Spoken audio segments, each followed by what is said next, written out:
Gold mine tunnels under Greenhorn Dam.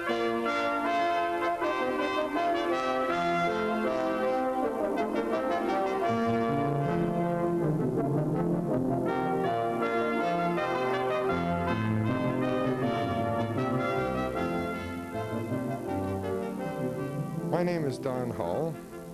We're at Greenhorn Dam. What was once filled with water is now an open pit under construction. This machinery has been digging for days in search of underground tunnels.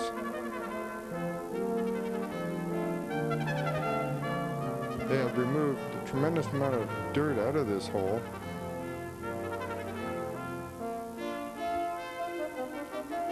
And did finally come across one tunnel, which is also called the drift. Now they are excavating around the tunnel so that they can get access to it.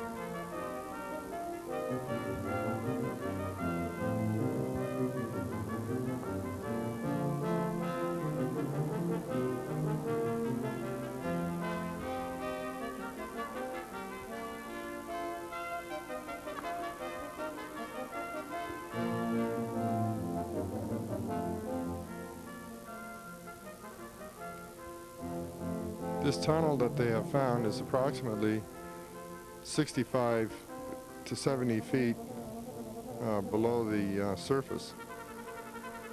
Here we have geologists, tunnel people, miners trying to figure out where the tunnel is going, and is it the main tunnel that has given them the problem. They made an access road down and did start to go into the tunnel or drift to find where all the water had leaked out of the dam. I will now turn you over to George Wacker and Bob Bly. George? Okay, it looks like we're down here in the bowels of the earth, as somebody just said, and I guess it is a big hole down here. And I'd just like to know where we're at. I'm going to ask Bob Bly, our city engineer here and public works director, where we are. Where are we, Bob? Well, we're about 100 foot from the adit of the tunnel. We are probably 65 feet below the crest of the dam. And this, I don't know if it's going to show in this one or not, but this access road was cut down here, and we're more or less on a staging area for equipment and supplies to get to the repair job on the tunnels. And the repair job is to get down there to bedrock and plug that tunnel that goes, drift that goes underneath the dam. Is that right? That's correct. We have we've entered what we feel is the main drift. There are many side drifts, as we'll see later here. They all feed to this drift, though. Our plan is if we plug the main drift, we'll shut these side drifts off too. And to explain to people what really had happened here, and the reason we're here is that this was the Greenhorn Lake where we're standing right now. And one morning Bob came out here and the lake was empty. And the reason it was empty is one of these drifts had plugged, that goes underneath the tunnel, had fallen through and drained the lake overnight. And now the object is to go down to bedrock and find where that drift is, which they have done, and plug it up so that their problem will be a thing of the past. You're just about that point now, aren't you? Well, we're solving some of it. We're finding more. We're finding more. It'll be done when it's done, I think. It's too bad you can't see from the surface what you got to contend with when you get down here this deep. That's right, I imagine. It was a bit of a surprise, yes, yes.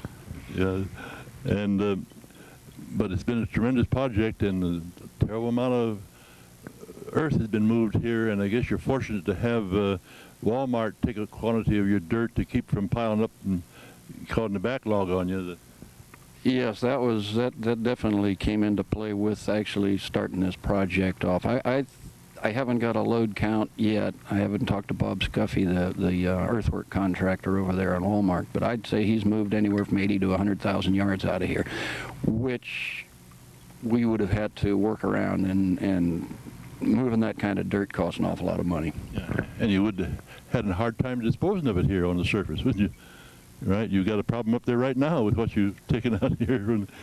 We filled in our swimming or our ice skating rink. Yeah. But when you get into the tunnel there, you find a lot of waste material. Yes, there's a lot of waste material. We were kind of expecting this. We've talked to a lot of the people that have been associated with mines in this area, and the pretty standard procedure was to excavate, finding the dirt, as pay dirt as they went, and moving the big boulders to the side, stacking them along the walls, and just kind of getting them out of the way so they could get access to where they were their working faces. And that's been pretty much what we found down here, along with the additional debris and sediment that has come down through the 2 or 3 failures that have occurred in the past, and washed the silt like out of the bottom of the lake into the tunnels. Where we are is what is called the old blue gravel tunnel or drifts ledge, and it's a very rich placer ground location. And the old timers started opening this up in about the 1870s, I believe, and they had Cornish miners come in here, and they really worked it fairly well. And when they started, they sink down into bedrock and then follow along the rich spots, and they wander around, so you don't have a straight tunnel that you can put your line on. And that's where you find your problems, I imagine. This has been some of the exciting part of it, yes. Yeah. We figure, though, that there was a lot of history of water in the blue gravel mine, so we were looking for the lowest point of bedrock because that's where they would have drained to. Yeah. And all their side tunnels then go uphill off of the main drain and drain back to this. And there was quite a bit of writing in the past of the pumps weren't big enough, and they kept sending south for bigger pumps on the Greenhorn, or on the mine shaft. And after the first big venture where they opened up this and they took out all the riches they could, they really done a bang-up job of it because they knew what they were doing. And after that, over the years, why periodically individual groups would come in and work the old tunnels. They had the work already done for them. It was all opened up. All they had to do was scavenger around and get some rich deposits, and they've done pretty well. The last account of anyone working in here was a group that worked in there just about a little after the turn of the century. I believe it was about Mr. Lee owned the property here, and he was president of the concern, and he had about 8 or 10 of them that worked 3 shifts here, 8 hours a day. I guess they'd done that probably to beat the weather, that when the water built up and then they'd chase them out. And so they left all their waste material down here too, which probably caused you a lot of problems now too. It really has. We have to move it to see if there's any side tunnels or drifts going off it. Sometimes the waste material hides them where they've covered it up and stuffed rocks back in those tunnels too. So it's somewhat like an Easter egg hunt.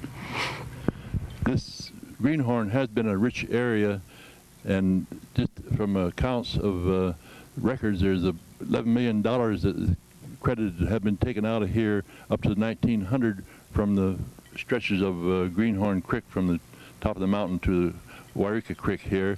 And of course that was at the old price of $16 to $20 an ounce, which will now be multiplied by some 20 times in values. And then of course that is what the mint receipts show, and the other riches that got out of here and never been accounted for probably equal that amount too. So it was a rich area in this day. Bob, now you got it opened up here, it looks like, and you got some bulk work done down there. And now what do you do to plug it up? That's all right. What we're in the process of right now is we followed the drift down, one of the drifts down, to underneath the center of the dam, where the clay core didn't go down to bedrock when they originally built it. The bedrock was too far down, and everybody figured that the soil was tight enough where the water wouldn't go through. We are underneath the center now, and we're pouring a plug that'll be keyed into the side walls, the top and the bottom of the diggings. This will be poured with concrete, and that'll seal that off. We'll then strip the face forms of this and start backfilling against it with debris from our next drift that we're going to open up that we figure is a main drift. We won't naturally be able to get that material packed tight against the ceiling of what we've already opened up. So after we back out of that drift, we'll slowly pressure grout on top of what we have deposited, the debris we've left in the tunnel. We'll pressure grout on top of that and effectively support the dam with that. The concrete plug will stop the flow, the rapid flow of water that has occurred when we've had these big lake failures. And we figured that this is, with keeping this flush of water going through there, we should have no more problem. I just thinking there would be a pressure of that water against that there plug, wouldn't there be? There'll be water pressure against the plug. Approximately, I'm calculating 100 foot of pressure, which is about 43 pounds per square inch across that face plug, or pushing the face plug. That's a lot more complicated than I had figured. I think it's thought plugging dams, you know, I think about Hansel and Gretel where they stuck their thumb in the dike and that solved the problem, but it's a little more complicated than that. Just one last note now. I see you're hauling out a lot of waste material mucking it out from the bottom of the tunnels here and taking it right up this here long ramp to dump up there. Do you plan to test that and process it to see if there's any values in it? We are spot processing this, and I expect results back from, I think we pulled 2 55-gallon drums out yesterday, and we're going to spot check those and use one as a guide against the other and see whose method is best and see what we have here. I would like to, before the rains get to us, spot check this stuff at different layers. It varies a great deal, though. It seems to be in pockets where you find the gold, from what I understood, depending, you know, the glacial movement that's come through here. We've had floods that have come through here and brought deposits down, and as we've found so far, all of the drifts and the tunnels where we've been working have been right on bedrock. There doesn't seem to be anything above us that has been explored. Maybe it has been, maybe we just haven't found the holes to it yet, but it looks like they've just worked over the lower portion of this. We got 65 foot of overburden that hasn't been touched in this area. Maybe for good reason. Maybe it's so scattered it's not worth going after. I don't know. Well, gold is one of the heaviest of metals. It's 19 times heavier than water. Only platinum's a little heavier than it, and some rare metals, but it keeps constantly seeking its lowest level, and its lowest level is generally bedrock, and that's what the old timers really sought all the time. And you got like you said, the glaciers movement here, and this here was all laid down over probably millions of years. We don't know how long, and just a little bit at a time, and caused by wind and rain and frost and snow and water and running and glacier flows and such. And it's been a lot of activity here that caused this here that we can't visualize. And it's quite a puzzle. We've the city has a consultant geologist, and I think he's going to do another portion on video, and he's going to give his opinions and what he sees and this sort of thing. I think it's going to be very interesting. I am not a geologist, but you can see different layers here, and you can tell it came down at different times, and which way it came from is not my cup of tea. I don't know, but I've listened to a lot of people telling me what they know about it, and I think they're very experienced people. There's a lady runs a mine upstream from us here by the name of Peg Krug, and she was very, very helpful and very, very adept and knowledgeable about this subject, and I've listened to her quite extensively, and what she said probably happened, I believe has happened, and she was very, very helpful to us in what to look for. Of course, this is about 3 miles south of Yreka, and of course Yreka Flats, when gold was discovered there, for a time being, Yreka Flats was declared the richest square mile on the face of the earth, and one reason was that gold was from the grassroots on down to bedrock, and one of the reasons was there that gold would come in and the floods and such, and then more flooding and put up a layer of clay, and the next gold would come down would start laying on top of that layer of clay, and so we had layers of clay and such on up to the surface that held gold. It's made it quite rich, and of course, like the clay, though, is pretty hard to process too. It takes a lot of washing to get it out of there, and it really holds on to gold, from what I understand. Yeah. This stuff too is layered somewhat too. Maybe not as much as over in the Yreka no, it isn't. mile, but I think these storms have happened too, and the clay is so dense down here that I don't, it's going to go to bedrock if it can get there, but I think there's layers of it too that haven't gotten down there yet. They dredged the north side of this project, and they haven't dredged this side of it yet, so this has actually been untouched other than for these tunnels we're going to get into. Okay, now we're just about ready to go into the tunnel now and explore the inside there. That's might be very interesting.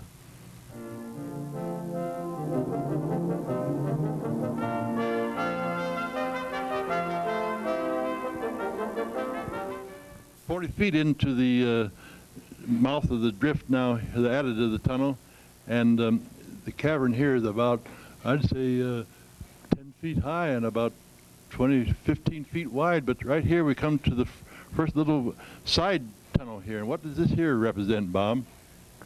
Okay, we went into this one. It angles back here. It goes in about 55 foot and then just stops. There's a nice clean wall on the end of it. They just must have got to the end of that and figured there's no money here and just stopped. I am not sure if the camera can pick it up, but along the left side of this drift are the stones that are stacked up that they didn't want to move out, or they just pushed aside and got them out of their way.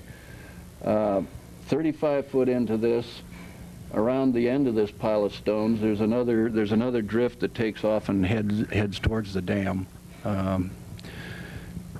As we get further in here, we have another drift that we think is going to go across and intersect this one.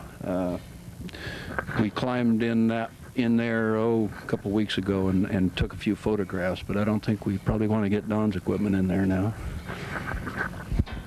Evidently, they didn't have lights like this, and they didn't have air conditioning like you have now, and they no doubt had air holes coming down into the drift at different times from the surface here. And also, how did they get the material from here into the surface? Wind lasted up, evidently? I'll have to bow to your knowledge on that one. I've heard that sometimes if they had water running in their mines, in their drifts, they actually sluiced in the drift. And I've seen sign of a stamping mill or a mill down here where I-5 went through, down to the east of us here, with tailings around it. Now, I don't know if they just took the big rocks out down here and took the good stuff up to the surface and processed it. When the dam was being built, I think they hit an incline that comes down to about our latest failure down around the corner here, that possibly they took stuff up that way. I don't know. We've seen no signs of tracks down here. I don't know if they had carts down here or anything. I was kind of hoping you could help me on that one, George. No, all I know is what the old timers have told me, and a situation like this, when the first miners came in here, the big moneyed miners, and had big crews of Cornish miners in here, they really done a bang-up job. But later, as individual groups came in here, why they just picked the rich spots that they could find and done most of their processing right down here, and just pushed their waste behind because the tunnels, the room was already built for them to put their waste in. But I guess now we're going to proceed on into the tunnel a little further here. We're coming to a bend up here. And how wide would you say this tunnel is here? I'd say that's a good 20 foot across. Oh yeah, all of that. And I don't know if you're interested, but you can see this black up here, which is probably the soot from their lights, miners' lights, candles, whatever. You could probably help me out more on that, but the top is pretty dark up there. yeah, no. And that's where the crews haven't got in and scaled the top off, because when they're working ahead, they're scaling these rocks off so they don't drop down on them. They haven't gone into this tunnel, so this hasn't been scaled yet, so you can still see the black there. I guess now we're going to proceed a little further into the tunnel here, and we're coming to a low bend up ahead here. It'll be about 55 feet from the entrance, and it's quite wide, about 20 feet wide. So it has some interesting sights ahead of us here.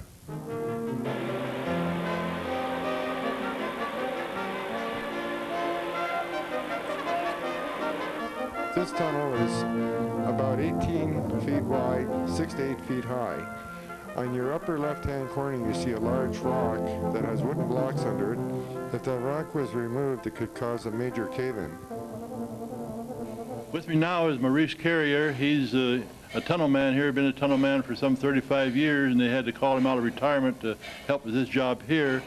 And I think he can give us a few pointers on where we are and what we're doing. And one thing we looked at here, Maurice, is these are logs right here. They were down here already. What are they? Well, them, from what I could see, back in the days, in those days, all they used was 2 posts and a cap, or a header, if you want to call it. Wherever they had big rocks or anything like that, they set up 2 posts, then they put a cap across to hold up the big rocks, because I've never found no lagging like we have now. Like now, we turn around, we put a header in. Of course, today we use steel, which is cheaper than wood back in those days. And we put it around, we put lagging in, then crib over it to bring it all the way up to the rock to make it safe all the way around.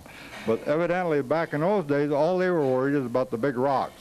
If they had a big rock coming out of the back of the tunnel, or the roof of the tunnel, whatever you want to call it, they put a header and a post there and to secure it so that they could work around it. Well, I don't imagine they had OSHA in those days to contend with, did they? No. No, I don't imagine they did. The OSHA they had is what they done in their own judgment. They used their own judgment. What they could get away with.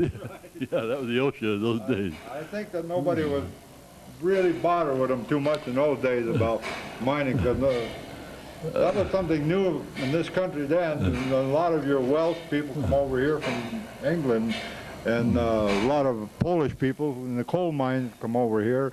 And then, of course, the Chinese people come over here too. So they didn't interfere too much with it. As long as they could get the gold out and everything, that's all they were interested in. You know, so lies in those days was pretty cheap, I assume. I was talking to Bob Bly, city engineer and public works director, and he says just about as far as in they have to go now. It's a matter of cleaning out and getting ready to plug it up. Is that about your? That's a 10-4 now. We're putting the bulkhead up now, right now, and hopefully by Tuesday we'll start pouring concrete. Well, I guess you're making progress. Okay, we have, we're about 30 foot in past our first turn, and we have a pretty good rock here that, here's some of the original shoring they put under it. Not touching it right now. There was other boards and they kind of crumbled out. Now they've replaced that with lagging up here to support this boulder. You don't want to pull one out this big, it just might plug up the whole mess.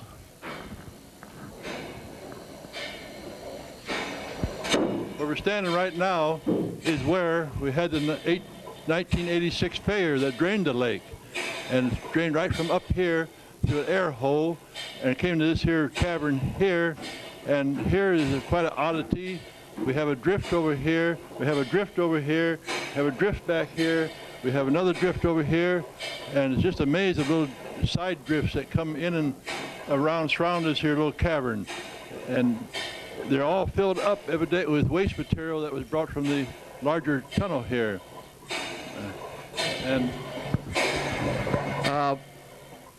When Shea's people were shoring this up, they picked one evening here and they stopped shoring at this point. They had the lagging out over this area, and above us is the concrete plug that was put on in 86 or 87.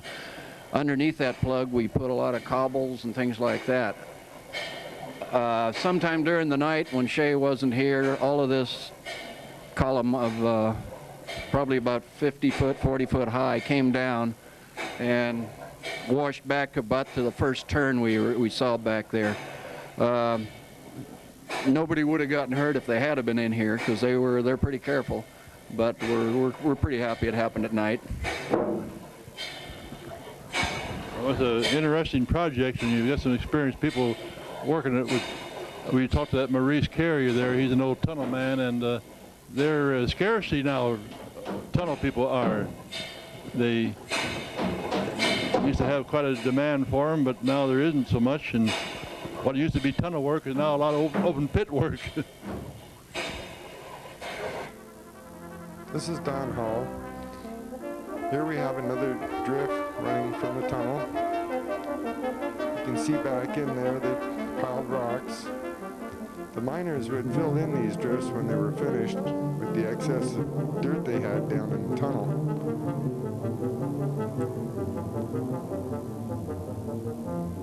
You can see the beautiful colors around the opening of that drift. Here you see the rocks that are clinging to the ceiling and walls as if they were glued. These indentations is where the miners that are working in here right now removed rocks.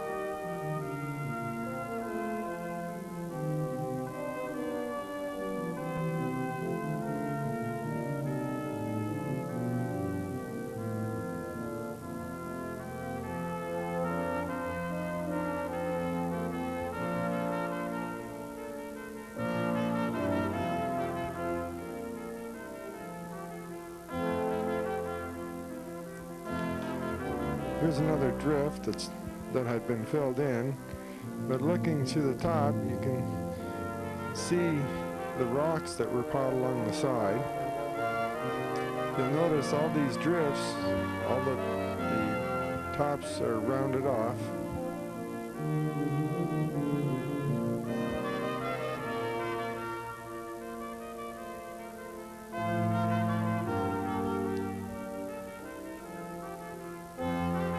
Here we have all the miners and construction workers at the end of the tunnel.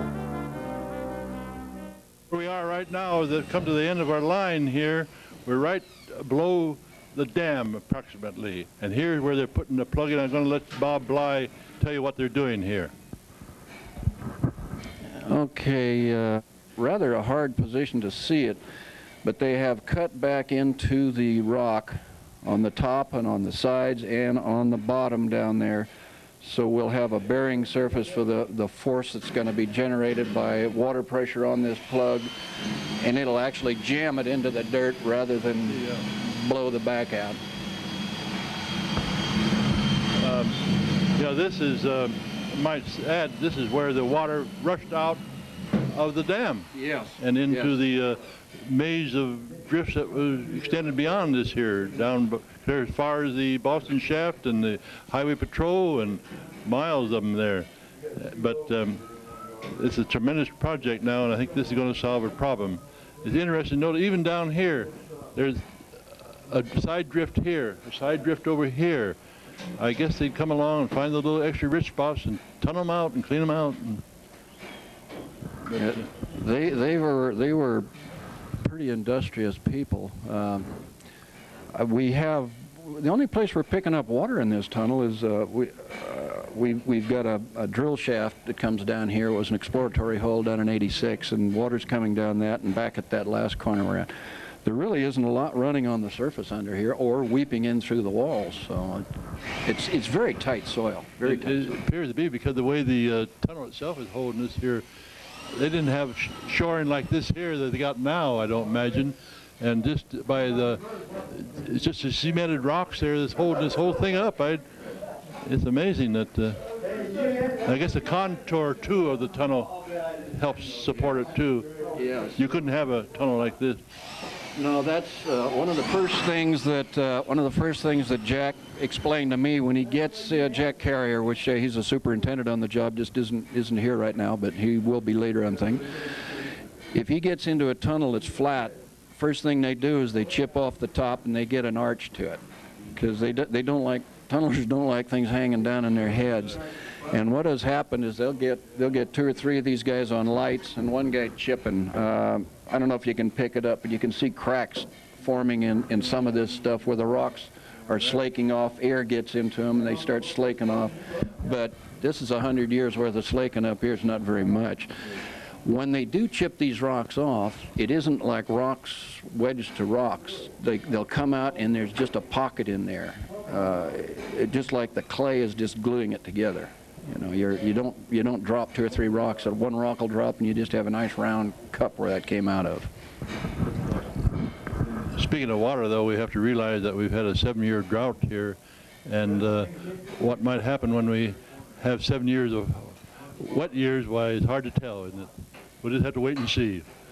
What you're looking at here is about a 10, 12-inch hole drilled from the surface here that they drilled immediately after the dam lost all its water, trying to find the location of this here drift, and they did hit this drift, and so they knew the location of it. Now it'll be utilized, that their hole will be utilized to pump the cement down through it and over to this here bulkhead they're building here at the end that we just viewed here. It's going to serve a good purpose. Here we have another drift off the main tunnel. And you can see how the miners had piled the rocks up onto the side. And this one went in quite far. We weren't allowed to go into the drift with our camera. We would have liked to. All these drifts don't follow a straight line. They're going right and going left.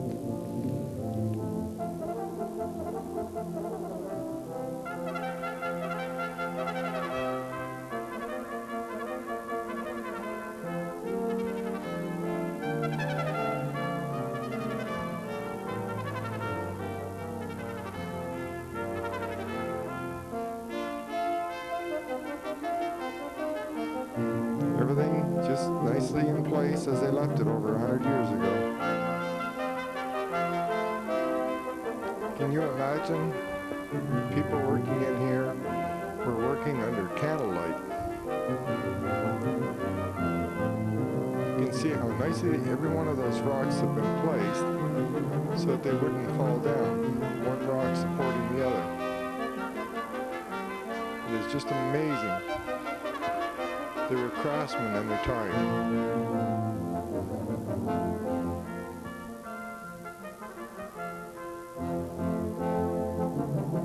Now we're walking back out of the tunnel. You can see it's quite muddy in here.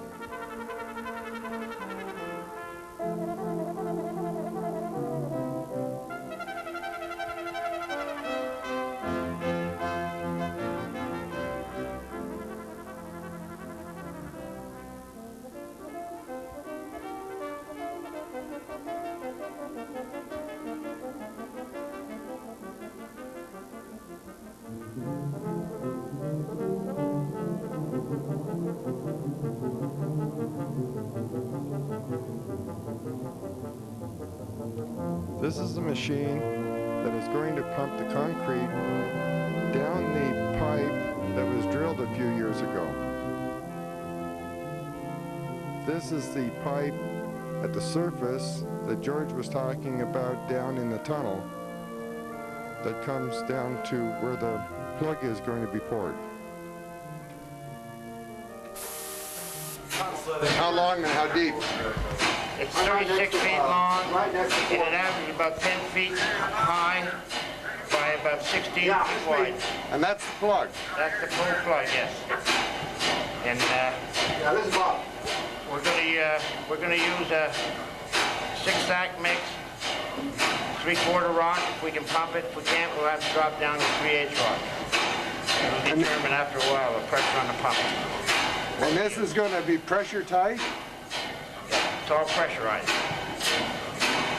And we hope to make it as watertight as we possibly can by pressurizing it. But after that, we're going to have to do some grouting.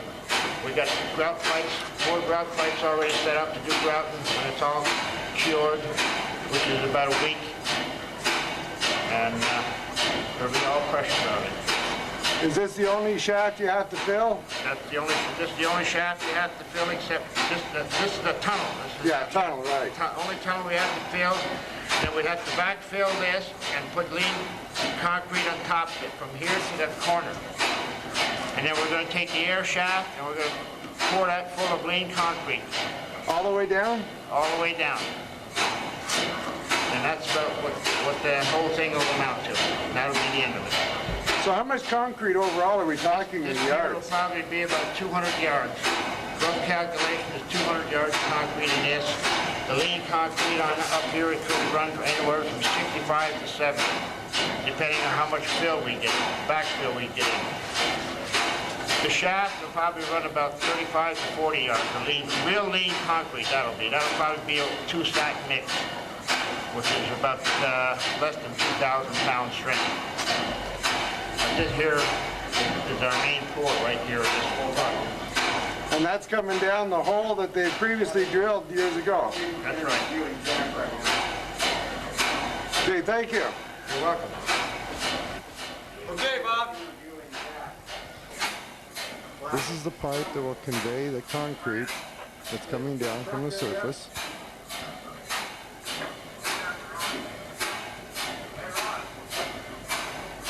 That's it going into the hole, into the area that they're pouring the plug. Okay, here comes the concrete.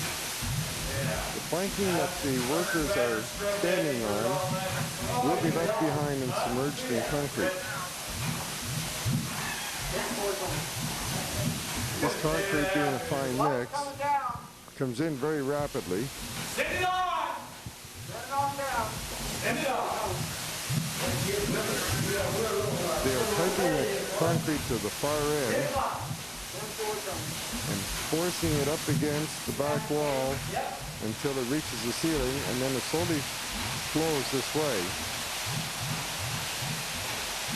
And the idea is to fill this cavern ceiling to floor and wall to wall with no air spaces if possible. And watching this concrete coming down, it reminds you of the lava flow.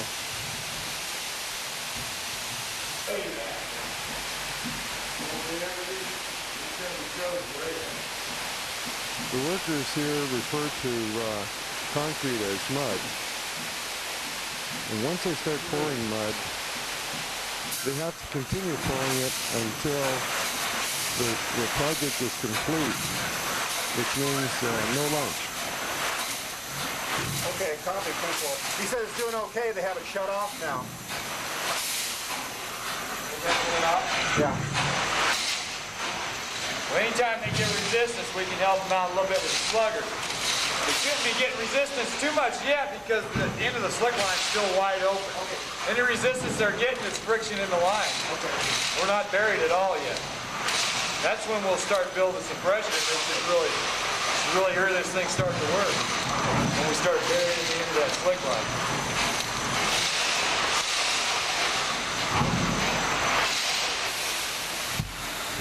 The concrete has just about covered the whole floor now.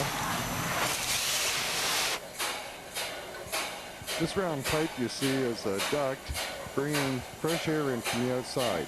Now I'll turn you over to Bob Bly.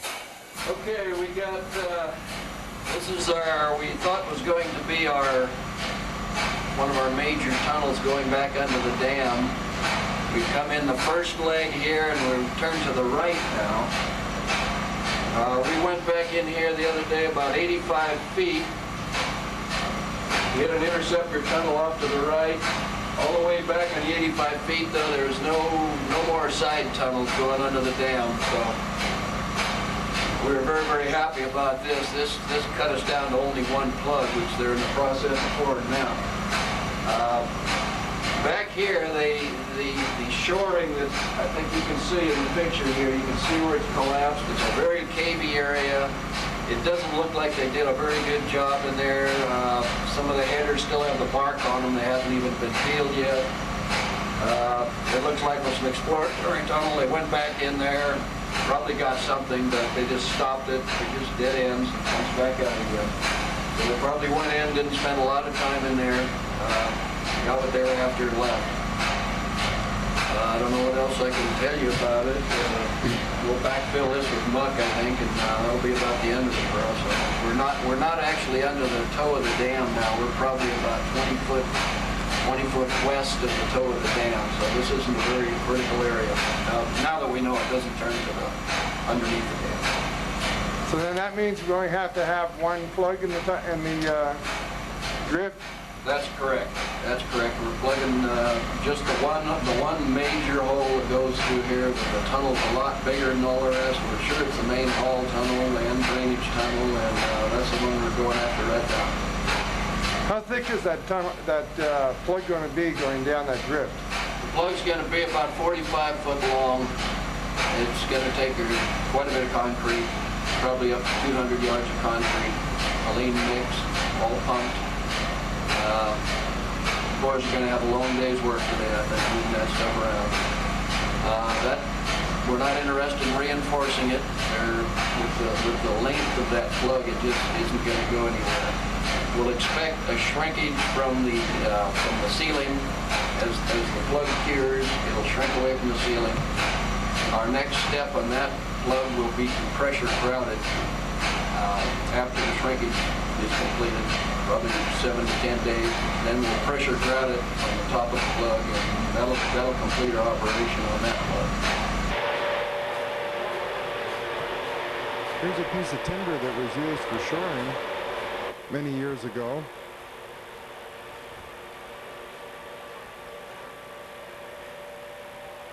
Standing in the drift, looking back out into the tunnel, you can see what great craftsmen they were by the way they carved through this rock. All in the search of gold. The color of the rocks, quartz and other rocks, just beautiful in here. I can't identify all the rocks, but it was very spectacular when you could put a light on it.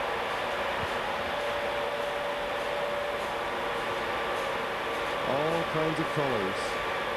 It's an eerie feeling when you're in here. You feel like the ceiling could fall down on you at any time. Well, the mud is really piling up now. The fellows are having a hard time getting around. They got to be very careful here because the mud or concrete is over the planks. And if you remember how deep the hole was there, one could get buried. What they're doing right now is removing the lengths of pipe that went away back in. They slowly retract the pipe and pump more concrete in.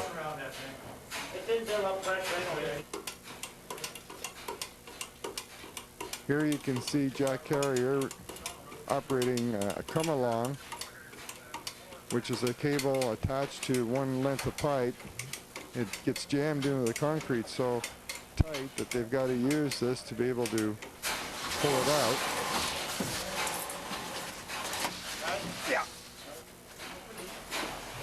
They stop the pour of concrete in order for them to be able to detach these lengths of pipe. The one concern they always have is if they're down too long, the concrete starts to harden up in the pipe. And then they've got big problems. And big problems they have. The concrete had hardened into the pipe, and they're trying to get the concrete to loosen up and come down.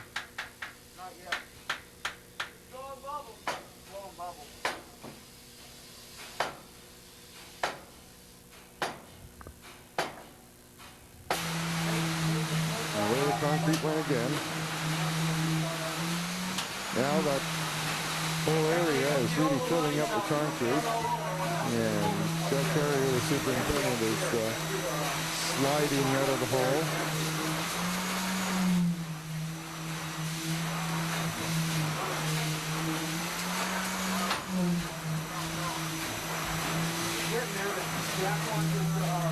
We have Dale here from Yreka Transit Mix also giving a hand. That's his back to us. There's the concrete. You can see is right up to the ceiling and slowly moving this way, just like a big monster.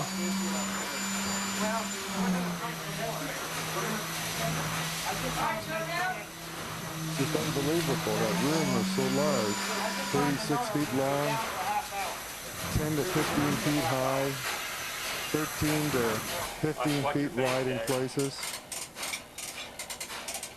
And it's one big massive pour of concrete or mud. Come on.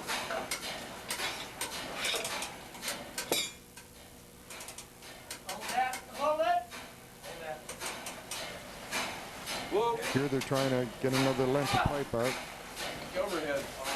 You can slack this off. They did a beautiful job of forming and getting this wood to fit within the crevices of this tunnel. That forming is holding back a tremendous amount of weight with all that concrete behind it.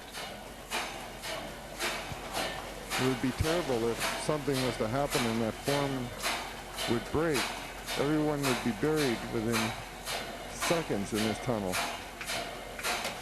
under a tremendous amount of concrete.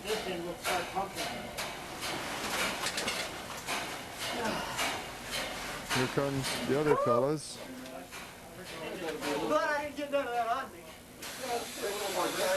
I would imagine they're going to sleep quite well tonight.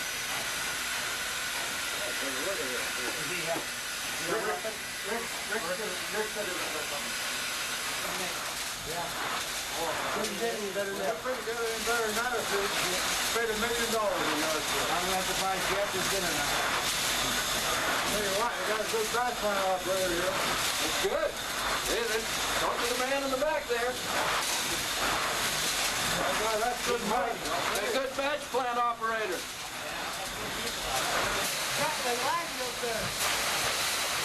They're checking up around the tops of the beams at the ceiling to make sure that the concrete is squeezing along the top. They're using a vibrator here to get the concrete to flow over to the left-hand side where there was a cutout there. The vibrator helps the concrete to flow.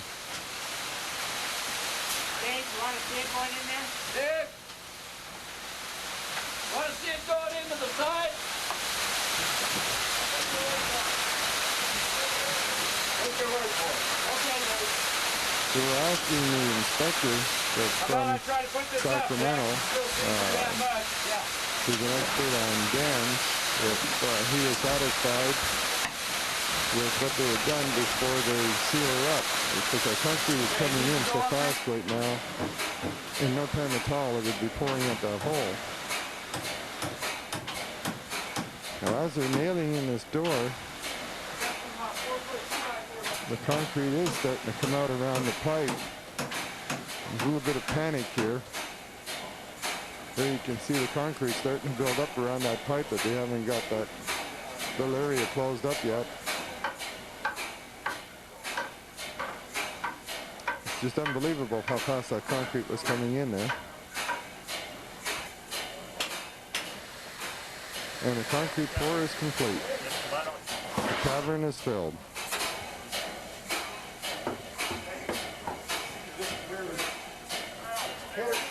I happened to look up at the ceiling and notice beautiful quartz mounted in black gravel and other dirt. It's a nice pale blue quartz. It's just beautiful. I just wonder if there's any gold in there.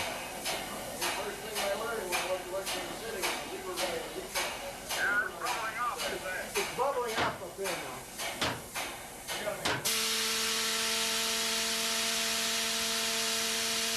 Here we are now where we have pumps that are going to pour the grout in that they talked about earlier to finish filling that plug.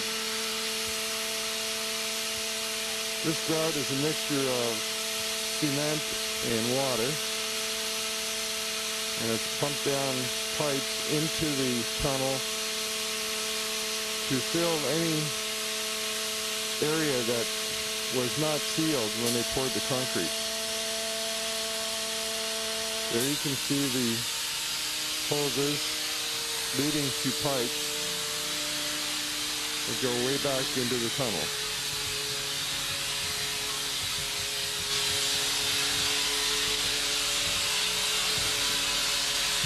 Bonjour. Oh, great, how are you? You should.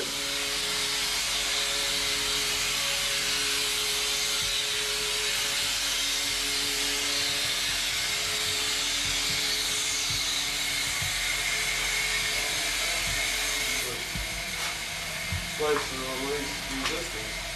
When you start closing those off, then you can find somewhere else. Mark? Pump one.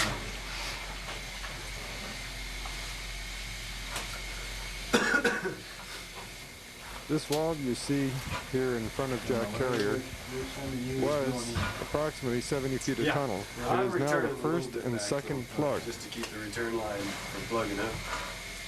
You don't want to let it sit idle too long.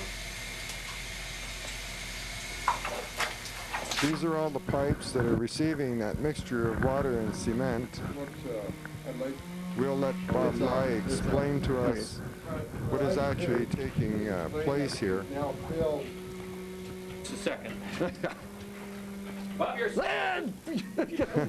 He almost got that mixture right up his sleeve.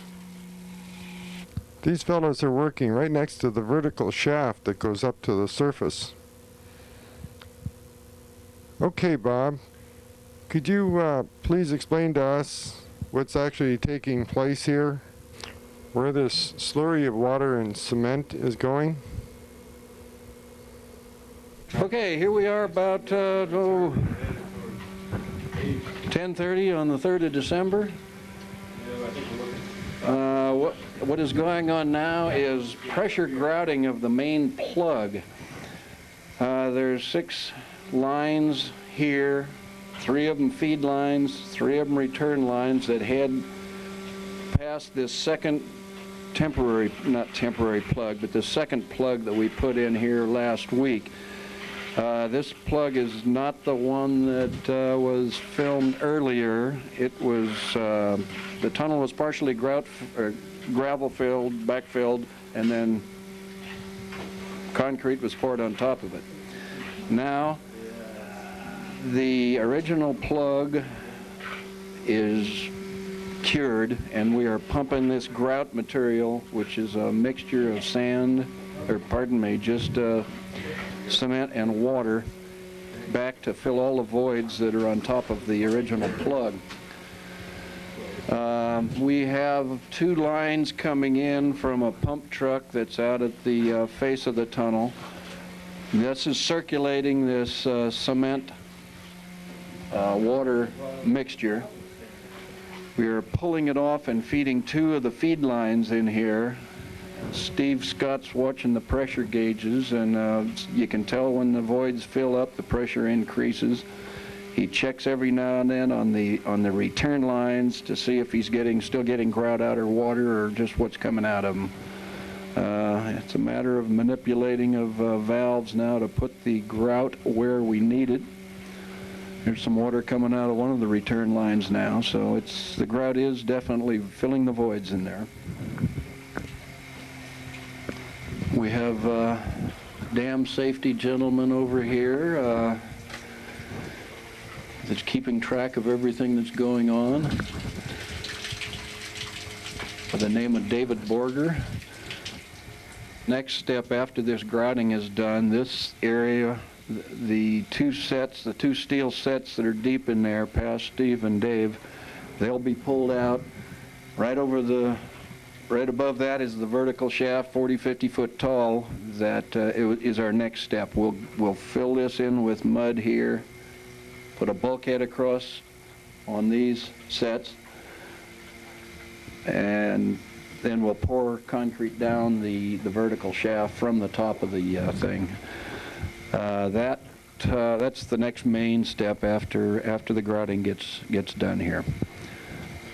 When that vertical shaft is full and settle a day or so, then we'll start grouting or we'll start backfilling with material out to the face of the tunnel. This no trespassing sign was found down here in the tunnel. I don't know if they made them that way 100 years ago, or it might have just got washed down when the water came through. Here we have Rick Parker on the front end loader. He's bringing dirt that they had removed back down to the entrance of the tunnel here. And what you are seeing is a Wagner mucker. Now Wagner is a brand name, but anyone who makes a machine like this, it's called a mucker. It's made to work in tunnels.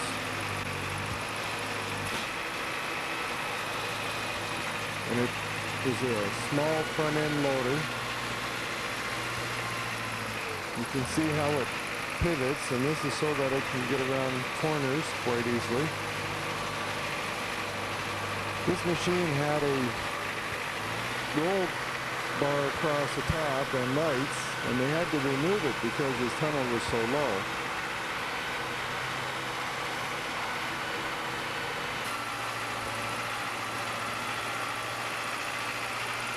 This is Morris Carrier. Morris was born and raised in Canada, in Montreal, Canada.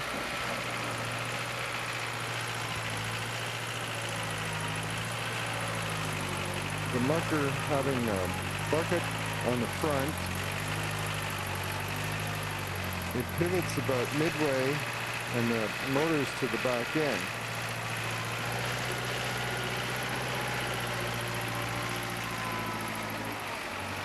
The motor being on the back end of the mucker acts as a good counterweight for the bucket.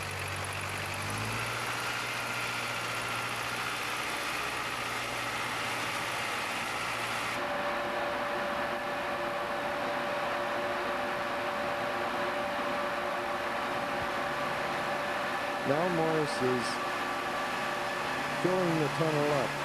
The area that we were standing in earlier, watching Steve Scott working the pipes along with Bob Bly and safety inspector. That whole area has now been filled.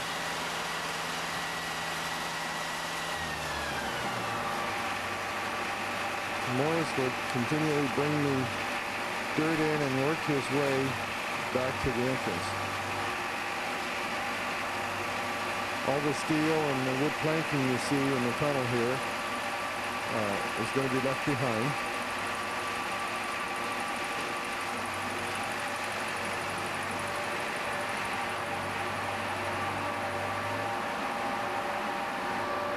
I know how the mucker got its name. It's a little mucky down here.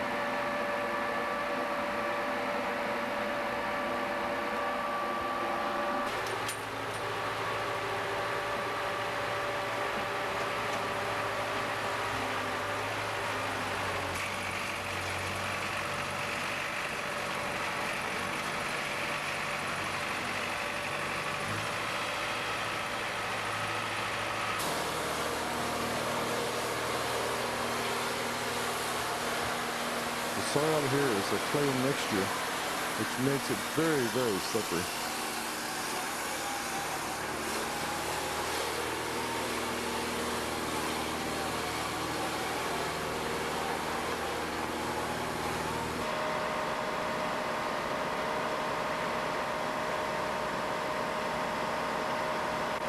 Here we have the concrete truck back again, filling the vertical shaft. Ray is checking here to see at what level the concrete is now.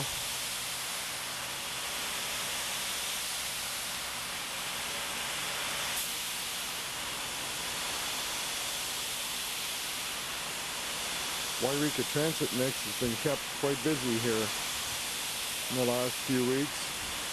They've brought a tremendous amount of concrete over to the dam area.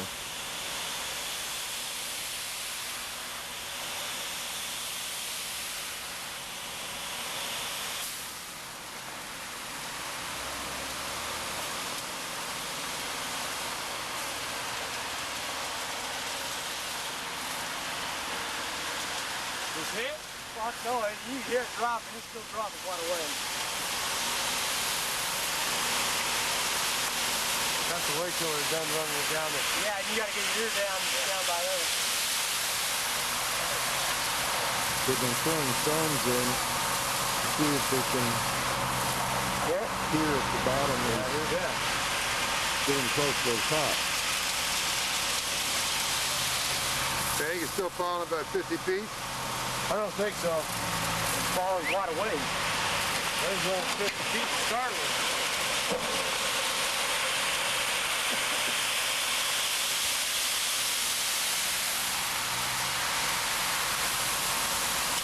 Here's a big chest of Rudy. So we still probably have about 30 feet yet to fill up, huh? Well, that sounds like it rattled down there pretty good.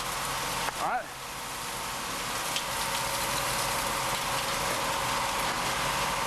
What's coming up, though, it don't sound as deep as it was.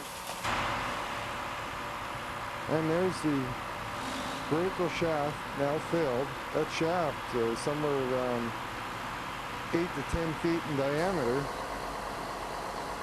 And looking at it in the parking lot, I noticed a California Conservation Corps truck. And then looking over into the willows, I found quite a few people in the willows. This is at the north end of the dam. Reinhard, are you carrying your gunny sacks full up here? Okay. Okay, I'm standing here with Mary Pittman of the California Conservation Corps, and we're going to ask Mary what part are they playing in the dam effort. Mary, what are your crews doing right now in the willows?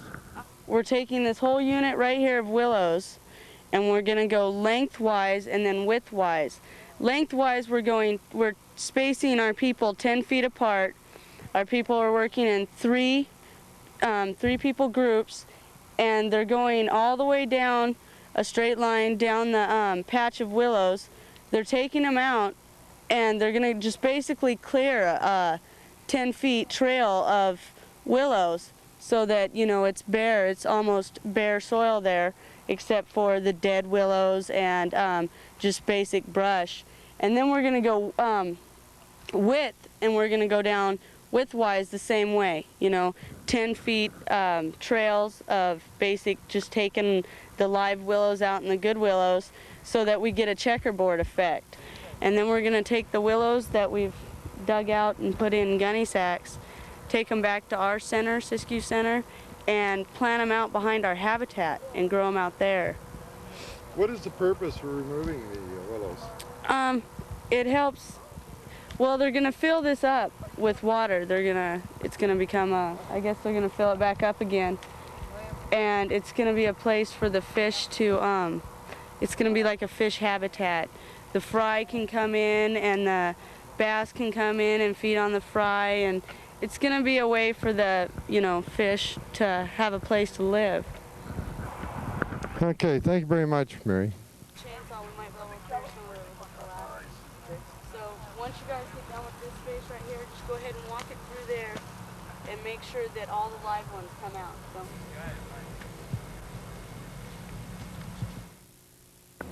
This is Don Hall reporting for Channel 4. We're at the Greenhorn Dam. It's December the 5th.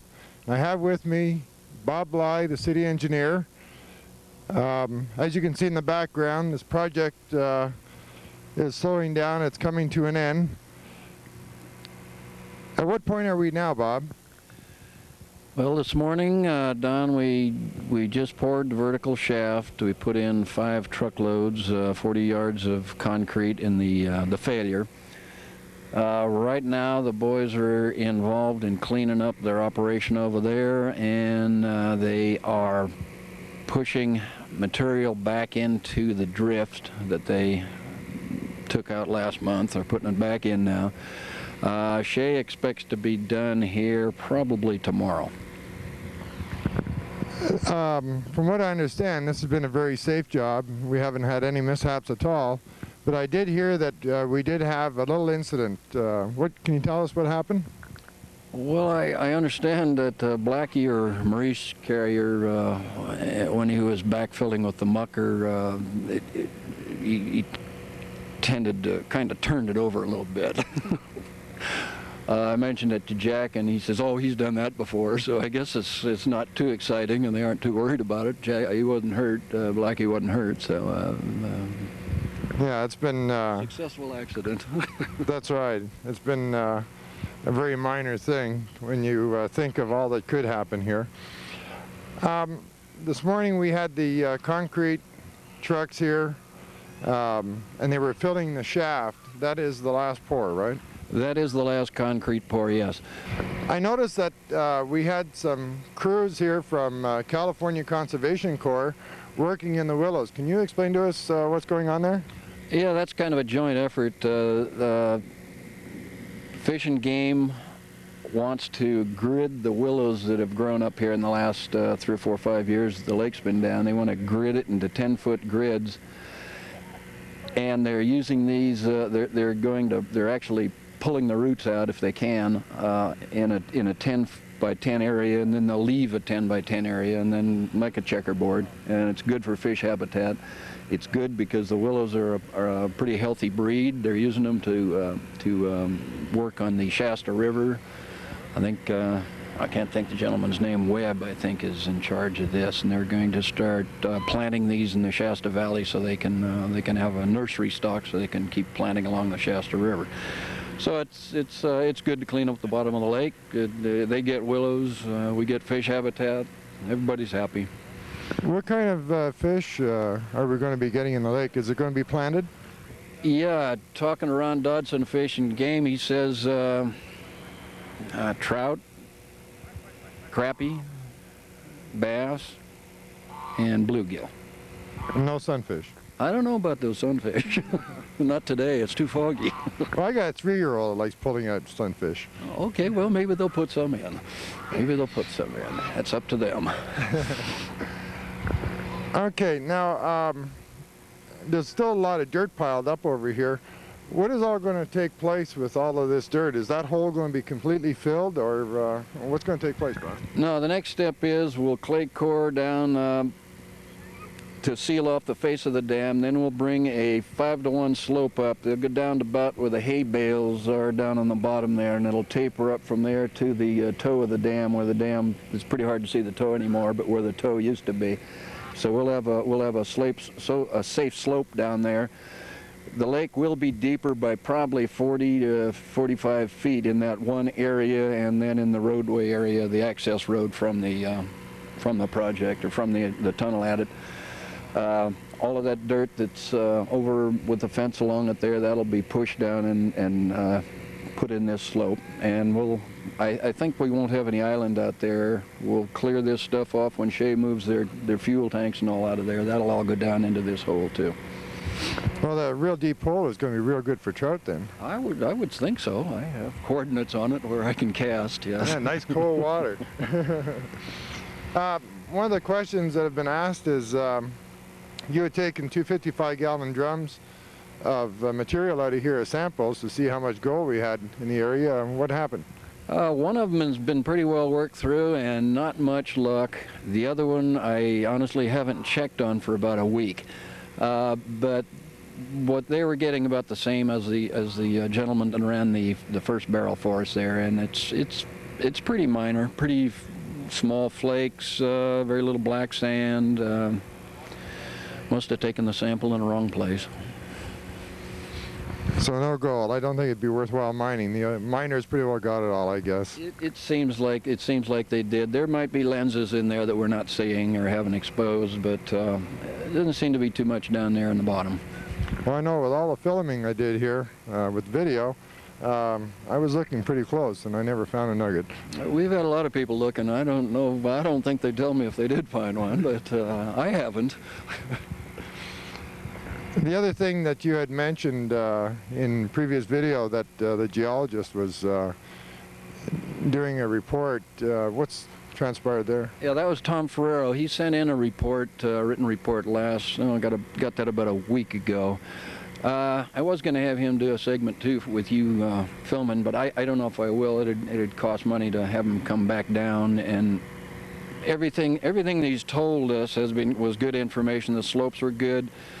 He was a little worried about the shortness of the plug in there, which dam safety was too, but before I got his report, we'd already resolved that. So we're pretty much in tune with everything he said and with everything we've done. There's no big flaps. Everything's pretty much as he expected it to be. The slopes were more stable than he thought they'd be, but that's good. That's good. Well, with the main plug being around 36 feet long, solid concrete, then you had a secondary plug which was fill plus concrete on top, and then the shaft was then today filled with concrete. How much concrete did we use? Well, let's say the first pour was 180 yards, second pour was 54 yards, and today's pour was 40 yards. That's a lot of concrete. A lot of concrete. And put a lot of highway in. Yes, it would. Some of the concrete today, that was rather lean. We only had about 3 sacks of cement per yard in it, so it's not really for strength, just to keep the water from flowing through it. Okay, the big question, and that is, what has this project cost, and who's paying the bill? Bill is being paid by reserve funds of the city of Yreka. We were unable to obtain any grants.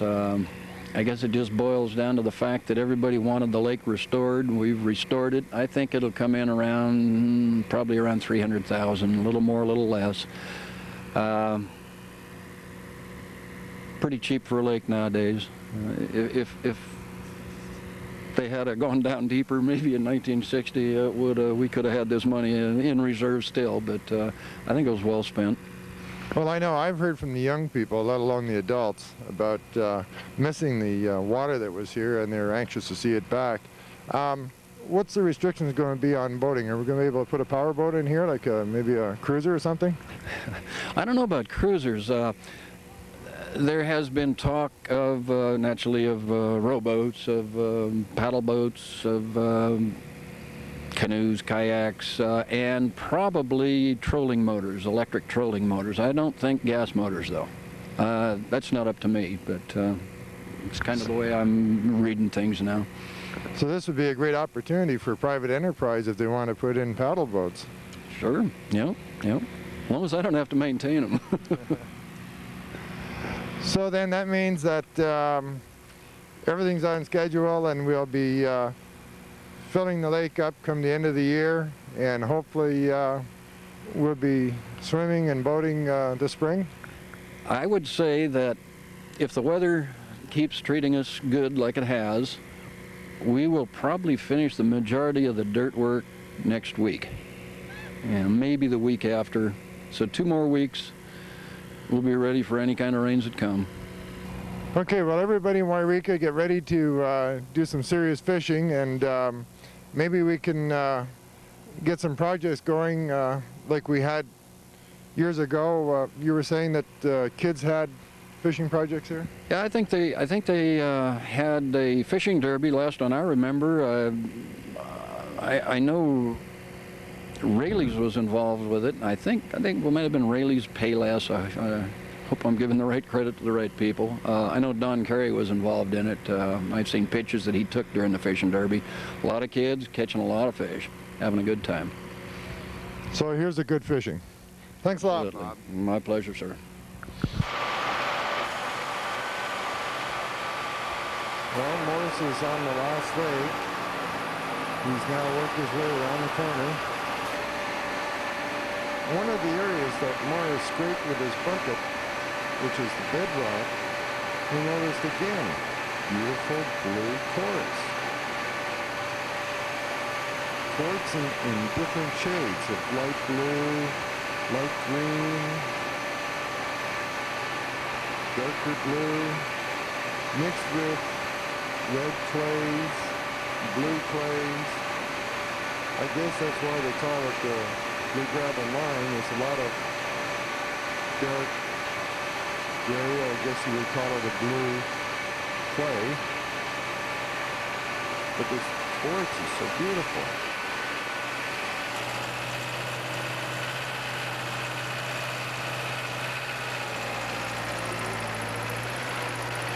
Morris has been pushing it sincerely this morning and is getting quite tired at this point. We're looking forward to getting this filled.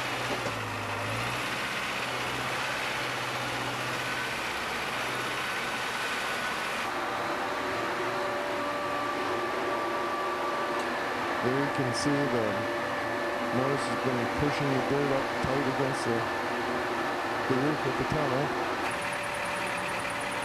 Just to the outside of the tunnel entrance here on the bank, I noticed again some white and red quartz with a little bit of blue quartz. And I just noticed a little white quartz rock with some kind of a yellow substance in it. I don't know if you can see it.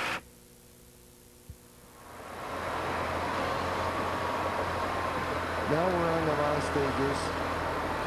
The bulldozers are now pushing the dirt down into the hole. They're slowly covering up this area. They're compacting it. You can see the tunnel is now jammed with dirt and rocks, totally sealed forever. It'll be many lifetimes before that is ever discovered again. And here we are a day later. They have piled dirt way over top of the tunnel, and they are going to continuously push all of this dirt down in,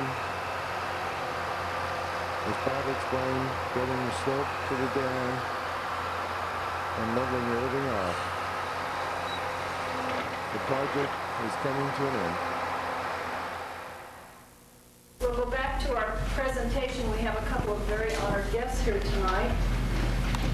Mr. Maurice Carrier, nicknamed Blackie, and Jack Carrier. These two gentlemen have been working out at Greenhorn.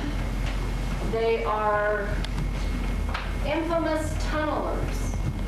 Do you call yourselves miners, or you're just tunnelers? Tunnelers.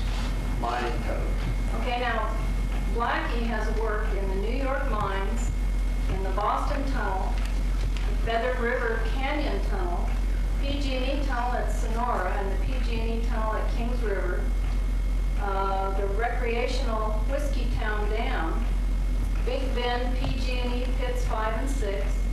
He's worked for BART, the Alaska Pipeline, an advisor for Ingersoll Rand in Ecuador.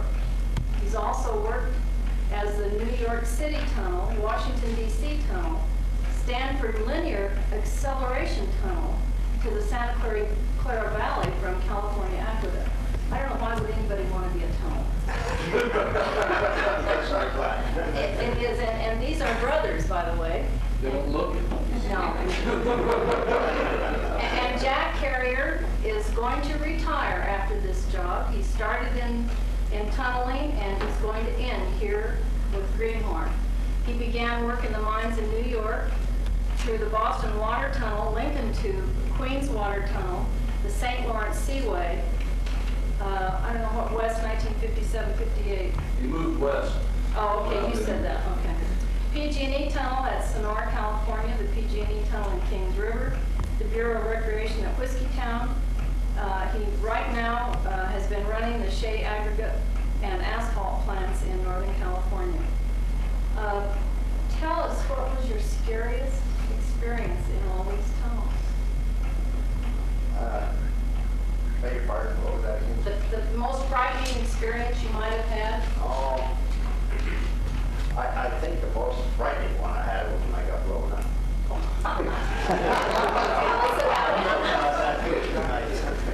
Tell us about what happened. Where were you? There was some dynamite left in the bottom, and one of the holes in the bottom, and it was a high spot, so I wasn't supposed to be working at the time. I was supposed to be directing, but I see that high spot, so I got the pavement breaker and hit it. It went off, and I went up the air Oh my for God. about 20 months. Now, what tunnel was this that you were working? That was in Whiskeytown. Where's that from? Oh my gosh. What about you? That was one. That was your most scary. Yeah, that was. I dreamt about that one for a few nights. What about you, Blackie? Well, Jack and I worked together in this one too. We never told you about the one that we were working iron mines in New Jersey, Mount Open, Jersey. And we were driving raids. The raids we go up about 45 degree angle. And we had to buy our own powder at that time. It was 4x6. It was 4 foot wide, 6 foot hole hanging. So we drilled around, and then we instead of using 2 boxes of powder, we figured, well, we'll save the powder, so we used a box and a half. So we turned around and loaded the whole thing, and then we shot it. But the center didn't come out of nothing. Everything broke up in the inside of it.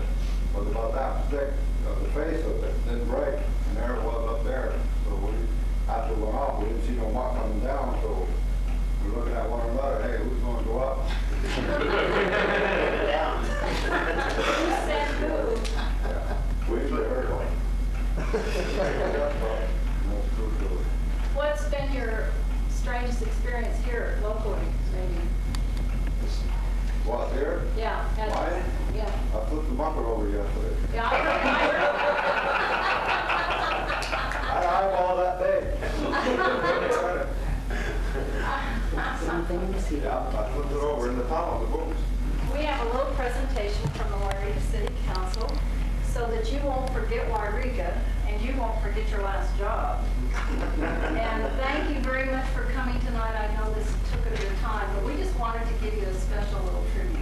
Well, we thank you very much. And after all, I mean, you should have been here the first time around, and maybe we wouldn't be doing this again. Of all the jobs I've been on through the course of my life is working. From the day one I started working.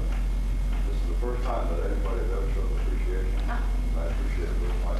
Well, thank you both.